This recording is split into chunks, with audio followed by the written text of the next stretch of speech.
Oh, you're here. Good. I've got another betrayal story for you. Sit down. The night my daughter leaned over her plate and whispered, "Don't trust Mom." I laughed at the one warning that should have stopped everything. My name is Daniel Harris. I'm 39 years old, a paramedic with 10 years on the job.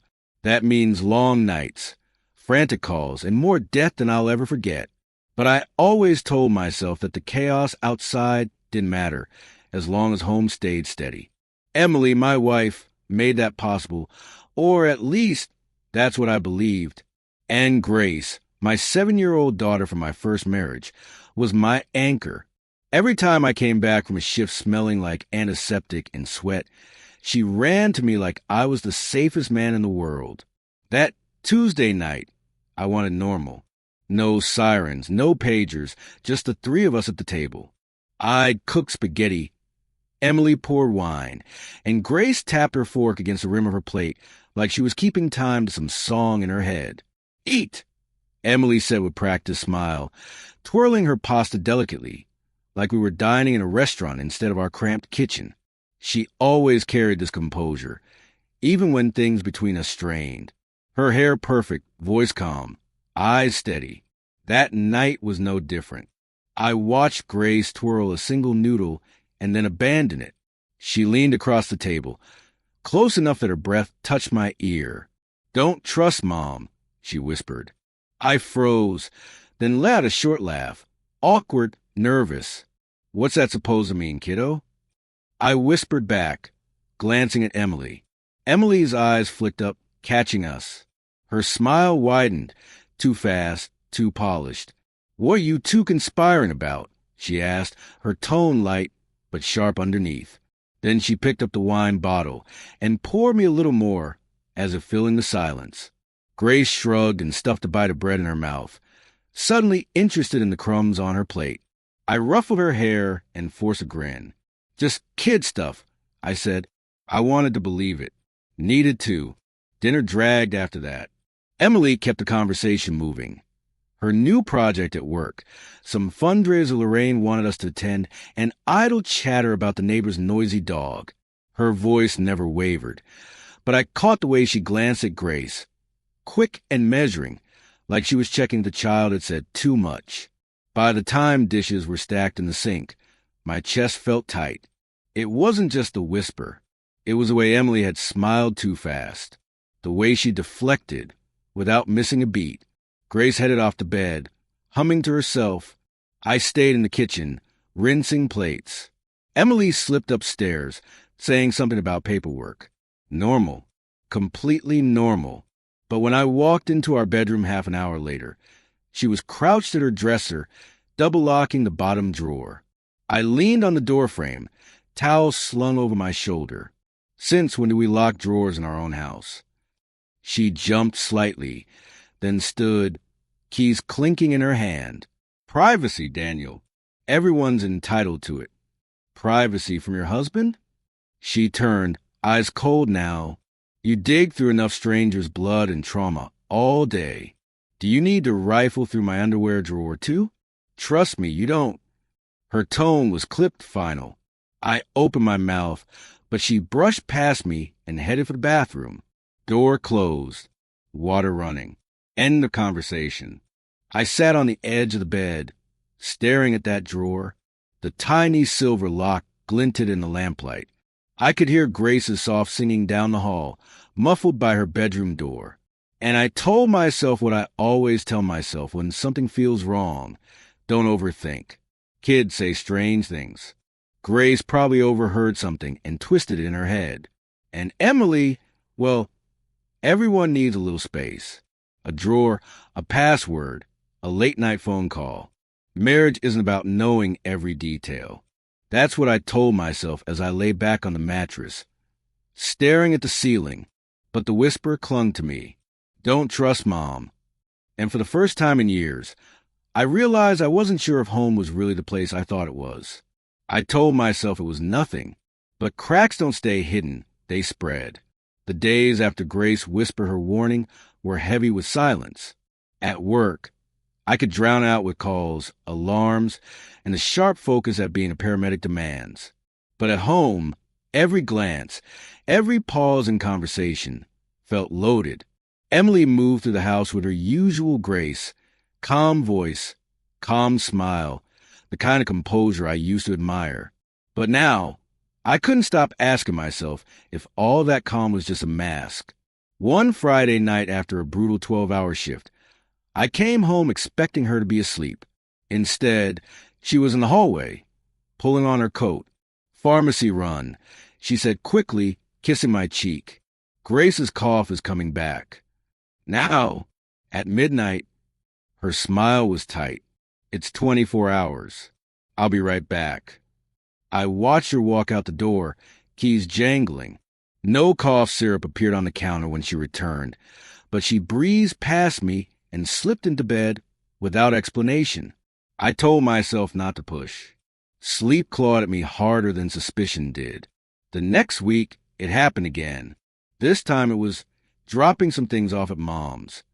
Lorraine, her mother, lived 20 minutes away, but Emily didn't come back for almost 2 hours. When I asked what took so long, she brushed me off. We talked. That was it. No more. The following morning, as I pulled the trash to the curb, Tina from next door waved me over. She's the kind of neighbor who knows everything that happens on the block. The nosy type who can tell you what time the mailman sneezed. I usually kept our conversations short, but that day, she leaned in like she had a secret. "Your Emily sure likes to clean late at night," she said, smirking. "What do you mean?" "I've seen her carrying boxes into the car after dark. Thought maybe she's donating stuff. Funny time for it, though." I laughed politely, but the smile didn't reach my eyes. Boxes. Late at night. My stomach turned. That afternoon, while I sat with Grace coloring at the kitchen table, she showed me one of her drawings. A house with palm trees. A plane overhead. "Where's this?" I asked, pretending to admire the little details. She shrugged, busy with her crayons. "Mom says we're going somewhere sunny." The words hit harder than I expected. She said that. Yeah, for a new adventure. Grace added a stick figure with curly hair, hers, standing under the palm trees. Then she drew another figure with a frown. "That's you. You don't like the sun." She giggled at her own joke, then went back to coloring. I forced a smile. Maybe I'll learn. That night, the whisper came back, looping in my head. "Don't trust Mom." The next week, I stopped by Grace's school to drop off cupcakes for a class party. Ms. Green, the principal, caught me in the hall. She's a no-nonsense woman, mid-50s, the kind of person who doesn't waste words. "Mr. Harris," she said, "just a quick question. Are you aware of the paperwork your wife left about Grace's records?" "Paperwork?" "Yes. It looked like a transfer request. Nothing finalized, but I assumed you both discussed it." I froze. "Transfer?" "No, we didn't discuss anything." Her eyebrows rose slightly, but she didn't press. Perhaps just a mistake, then. She excused herself with her usual efficiency, but my heart hammered as I walked back to my car. That night, I confronted Emily in the kitchen, voice careful, controlled. "Did you fill out something at Grace's school?" "A transfer request." She didn't look surprised. She didn't even look up from the cutting board where she was slicing vegetables. "They probably mixed up the files," she said smoothly. "Emily, they said you left the paperwork." She set the knife down a little harder than necessary. "You're paranoid. Do you hear yourself? Twisting everything into some conspiracy. Do you think I'd move our daughter without telling you?" I opened my mouth, but she cut me off, eyes flashing. "You're making Grace anxious. She's been drawing strange things lately, and it's because you keep planting ideas in her head." "I'm planting ideas?" I snapped before I could stop myself. Her expression hardened. "Yes, you. You come home from your night shifts, half dead, half suspicious, and you think you see things that aren't there. You want to accuse me of something? Fine, but you're scaring her." So maybe take a look at yourself before you start pointing fingers. The words sliced sharper than a knife. She just sat down. I went quiet, retreating into myself. I'd seen countless liars in my career. Patients hiding their drug use, abusers covering their tracks, witnesses feeding us half-truths. And still, I want to believe her. Maybe she was right. Maybe exhaustion was twisting things. But as I lay awake later that night, I couldn't shake the picture Grace had drawn. The airplane, the palm trees, me standing apart. Cracks don't stay hidden. They spread. And no matter how many times Emily told me I was paranoid, those cracks were already cutting through everything I thought I knew. I would have let it slide again until Grace handed me something that made my blood run cold. It was a Tuesday afternoon, one of the rare days I'd managed to leave work on time. Grace had just gotten off the school bus, bounding inside with her backpack bouncing against her shoulders. She dropped it on the kitchen floor with a thud. "Dad," she said, almost whispering, "look what I found." She pulled out an envelope, wrinkled like it had been stuffed in there fast. My first thought was homework, maybe a note from her teacher.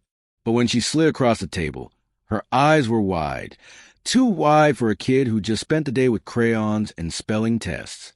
I tore it open. Inside were photographs, pictures of me and Grace, at the park, in front of the house, even one from her last school play. All of them were defaced. Our faces were scribbled out with thick black marker, messy and violent. "What is this?" I asked, my voice barely steady. Grace fidgeted with her sleeves. "It was in the back pocket. I didn't put it there." My stomach twisted. There was more in the envelope. Paperwork. A typed affidavit claiming I was unstable, unfit to parent. It listed incidents. Me supposedly forgetting to pick Grace up from school, leaving her alone at night, and even yelling at her until she cried. Lies, all of it. But they were written like facts, with names and signatures at the bottom. Witnesses. I scanned the names. Some I didn't recognize. A few were neighbors. One was even Ms. Green from the school. My hand shook. Grace's small voice cut through. "Am I in trouble, Dad?" I shoved the papers back into the envelope, forcing calm I didn't feel. "No, sweetheart, you're not in trouble. You did the right thing, showing me." That night, when Emily went to shower, I made a choice. For weeks, I'd ignore my gut, second-guess myself. But Grace's warning had been sitting inside me like a splinter. Now it was festering. I slipped into the bedroom and went straight to the drawer she always double-locked. To my surprise, the lock gave under a little pressure. Inside, under a stack of folded sweaters, was a phone. Not her phone, a second one. Burned into my mind immediately was a list of texts glowing on the screen. Messages to someone labeled only as R. Flights are confirmed. 2 tickets. Emily. Good. Rental is lined up. R. What about him? Emily. Neutralize. The affidavit will stick. I had to grip the dresser to keep from dropping the phone. Neutralize me. My wife, the woman I built a life with, the mother of my child, wasn't planning to leave me. She was planning to erase me. I scrolled further. Details about schools out of state. A condo near the beach. Conversations about custody, legal strategy. Every word felt like a blade against my chest. When the shower shut off, I shoved everything back where I'd found it. Emily stepped out moments later, hair damp, towel around her shoulders. She smiled at me like nothing was wrong, like she wasn't planning to rip my daughter from my life. That smile almost broke me. The next morning, I called Maya. She's been my best friend since high school, sharp as a knife and never afraid to tell me when I'm being blind.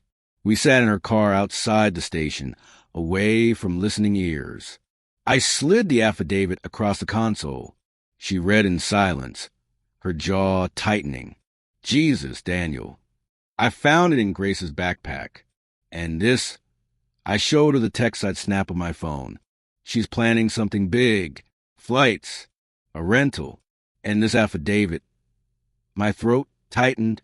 She's trying to make me into the villain. Maya didn't soften her words. She never did. She's not leaving you, Dan. She's erasing you. She wants Grace, and she doesn't want you in the picture. Hearing out loud almost made me sick. She'll take her, I whispered. She'll take her, and she'll have proof, fake proof, that I can't be trusted if this lands in the wrong hands. Maya leaned closer. Then you don't wait. You don't give her the chance. You got evidence now. But you need to be smart. Smart. That word rattled in my head as I drove home. Emily was at the stove when I walked in, cooking like it was just another night, humming to herself. Grace sat at the table, swinging her legs, crayons scattered everywhere. For a second, it almost looked normal. Almost. Then Emily turned, ladle in hand, and gave me that calm, practiced smile. The same one she'd worn for years. The same one that now felt like a mask stretched too thin. I forced myself to smile back, but my insides were rotting with the truth. Grace's whisper hadn't been childish nonsense. She had been the only one brave enough to warn me, and I ignored her. Not anymore. The deeper I looked, the clearer it became. She wasn't just leaving. She was scripting a world where I didn't exist. It started with little slips from Grace. She'd repeat things that didn't sound like her. If Dad gets mad, say you feel unsafe. Or, if Dad forgets dinner, tell the teacher. Innocent phrases on the surface, but they didn't come from her. They were rehearsed, coached. The first time she said one of those lines, we were brushing her teeth before bed. She looked up at me in the mirror and repeated it like she was reciting multiplication tables. I froze, toothbrush still in my hand. Who told you that? I asked. Mom, she answered without hesitation, and then giggled like she didn't know it was poison in her mouth. I smiled, kissed her forehead, and tucked her in, but inside I felt something split. It wasn't just paperwork anymore. Emily was using our daughter as a weapon. A few nights later, after another long shift, I walked in just as Emily's voice carried down the hall. I stopped listening. She was in the living room, phone pressed at her ear. Unstable, dangerous, best interest of the child, she said, her tone perfectly even. I could tell she was practicing the words, rolling them around in her mouth until they sounded natural. My skin crawled. I edged closer and heard Lorraine's name slip out. Her sister, a lawyer who always played devil's advocate at family dinners. Emily was rehearsing with her, building the case. I didn't move, didn't make a sound, just stood there in the dark, staring at the woman who once planned our future in the same room, and realizing she was now planning my destruction in it. The next blow came from Tina, the neighbor. She caught me outside one evening, just as I was hauling gear from the trunk. Her voice was casual at first, like small talk. I saw Emily at the park the other day, she said. With that man, Logan, right? The one who used to help her with the fundraiser? My chest tightened. What about him? They had suitcases. Looked like they were loading up a car. I figured it was some work thing. Didn't want to pry. She shrugged. Guess it wasn't? I forced a polite smile, thanked her, and walked inside before my legs gave out. Logan. The name rattled in my skull like a warning bell. A family friend, someone I barely paid attention to, always around at events, always quick to compliment Emily's organization, her smile. I thought nothing of it. But now, suitcases, a plan, a replacement. That night, Emily acted sweet. She cooked Grace's favorite pasta, kissed her on the forehead, and asked about school with that maternal warmth she always performed so well. But when she turned away, when she thought I wasn't watching, the mask slipped. Her face was cold, calculating. It was like she was already gone, like she'd stepped out of our lives and into another, and we were just her props until the curtain fell. Every sign pointed to a bigger plan, a plan where my daughter didn't call me dad anymore, where every memory of me was rewritten as dangerous, unstable, unfit. I watched Emily laugh with Grace over dinner, watched her cut food into small bites, her voice gentle, her hands steady. If anyone else saw her, they'd think she was a perfect mother. But I knew the truth now. She wasn't just trying to take Grace. She was trying to erase me completely. And I couldn't let that happen. It all came to a head tonight. I decided to stop laughing off whispers and start demanding answers. Grace was at a sleepover with her friend Hannah, safe for once from the storm brewing inside our walls. The house was silent, except for the hum of the fridge and the occasional creak of pipes in the walls. I sat at the kitchen table, the same table where I'd once eaten birthday cake with Emily, the same place where we laughed about bills and vacations and silly fights. Only now the table was a stage, and I was done pretending not to know my lines. In front of me lay the envelope. Next to it, the second phone, a printout of the rental deposit, the flight confirmations, and, worst of all, the forged affidavit that painted me as a danger to my own daughter. I waited. The front door opened sometime after 11. Emily's heels clicked against the tile, her perfume drifting ahead of her. She was humming softly, like she'd been at some elegant dinner party. But when she turned the corner and saw me sitting there in the dim light, her steps faltered. "You're up late," she said lightly, dropping her purse on the counter. "Rough shift." "Sit down," I told her. My voice wasn't raised, but it had the kind of weight that made her pause. Her eyes flicked to the table, then back to me. She forced a smile and lowered herself into the chair across from me. I pushed the envelope toward her. "What is this?" She opened it, glanced inside, and let out a short laugh. "Oh, come on. Really, Daniel? You've always been paranoid." "Don't," I said, sharper this time. I slid the affidavit across the table. "That's not paranoia. That's premeditation. Lies, forged signatures. That's an attempt to bury me alive." Her hand hovered over the paper, but she didn't touch it. Instead, she leaned back, crossing her arms. "You've always had a flair for drama. Maybe you should have been the lawyer instead of Lorraine." I pulled out the printout of the rental deposit and the flight confirmations, slapping them down one by one. "Explain this. A rental condo in Florida. 2 one-way tickets. Not 3, just 2. You and Grace. Not me." The smile on her face faltered. For the first time, I saw the crack in her mask. She straightened her back. "You don't understand." "Then make me." Her jaw clenched. Her eyes darted toward the hallway, as if she might bolt, but she stayed rooted in her chair. The silence stretched, thick and suffocating. Finally, she spoke.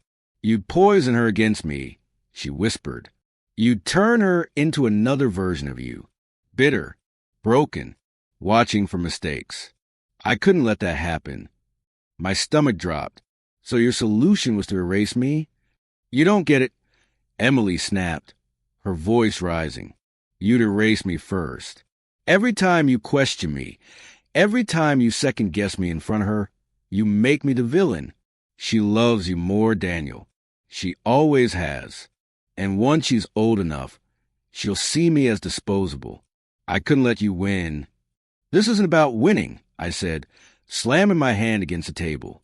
The sound echoed through the house. "This is about our daughter, about the life we built."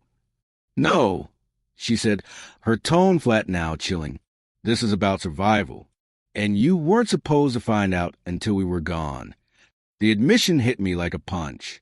My breath caught in my chest.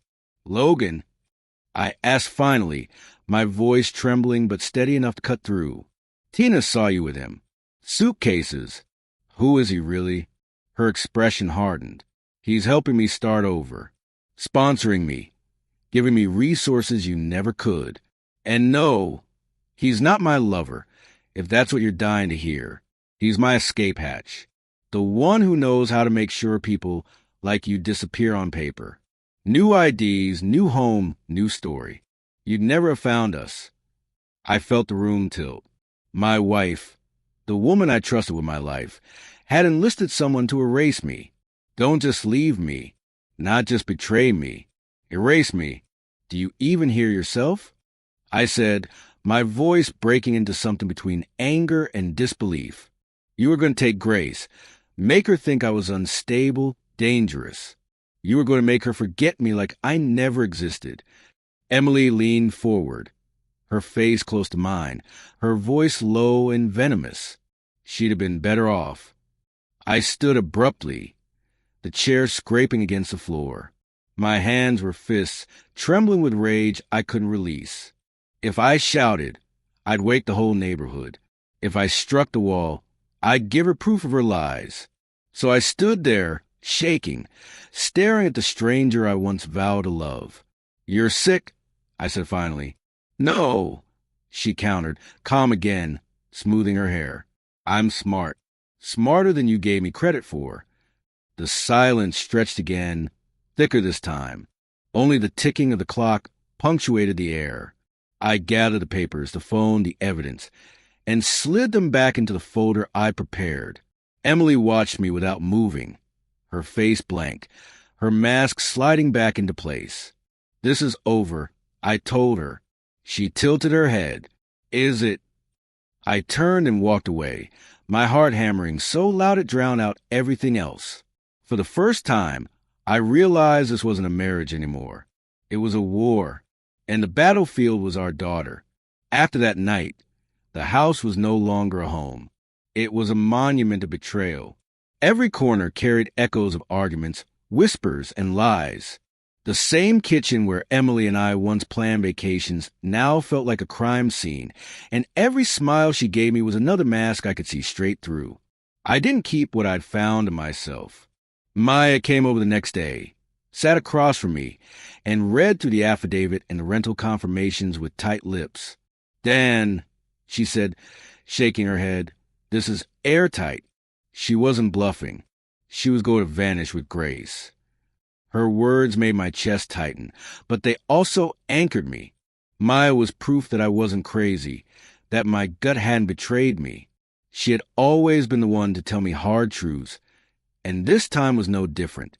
Ms. Green, Grace's teacher, called me that week, too.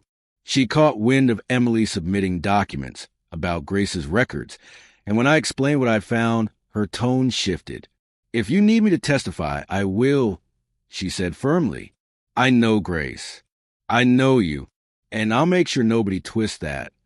But support wasn't unanimous. Lorraine, Emily's sister, called me late one night. Her voice was sharp, laced with accusation. "You pushed her into this," she snapped. "Always judging, always acting superior. What did you expect? Emily wanted a better life, and you suffocated her." I sat there in silence, gripping the phone so tightly my knuckles ached. Lorraine would never believe me. She didn't want to. To her, Emily was the wrong party, and I was just the obstacle in her way. The fracture widened. Friends and family started choosing sides, whispers filling the gaps where support should have been. The betrayal wasn't just Emily's anymore. It was seeping into every relationship we'd built. Then came Emily's last attempt. She cornered me one evening, her eyes red, her face blotched with tears. "Daniel," she whispered, clutching my arm, "I wasn't trying to hurt you. I wanted a better life. For me, for Grace. Don't you see? I thought you'd never let me go." Her tears fell fast, her body trembling as if the weight of her lies finally crushed her. But when I looked into her eyes, all I saw was calculation. Even her apologies felt scripted, like the rehearsed lines I'd overheard her practicing on the phone. "You wanted a better life," I said, pulling my arm free. "Then you should have asked for one. Instead, you tried to erase me. And that's something I'll never forgive." Grace walked in just then, her small hand wrapping around mine. She looked up at me with wide, scared eyes. "You believe me now, right, Dad? About Mom?" That broke me more than anything Emily had said. I crouched down, pulled Grace into my arms, and whispered, "I do. I'll never ignore you again. I promise." Emily watched, her face collapsing as Grace clung tighter to me. For once, she was in control. For once, Her plan had unraveled in front of the one person she wanted to keep. The weeks that followed were quiet but heavy. Meals felt different. Rooms felt smaller. Emily lingered in the house like a ghost, powerless, her authority gone. She was erased, not like she tried to do to me, but she was stripped of her influence. Grace avoided her, gravitating to me in ways that made my chest ache with both pride and sorrow. The final image etched itself into my memory one night at dinner. Just the two of us, me and Grace, eating spaghetti at the small table, laughing about her day at school. The sound of her laughter was fragile but real, like a window opening after a storm. In the next room, Emily sat alone, her plate untouched, her presence barely felt. She hadn't left, but she no longer had power. She had tried to erase me. Instead, she erased herself. What would you have done if your child warned you not to trust the person you love most? Would you have brushed it off like I did, or listened right away? Drop your thoughts in the comments. And if you want more betrayal stories like this, hit subscribe.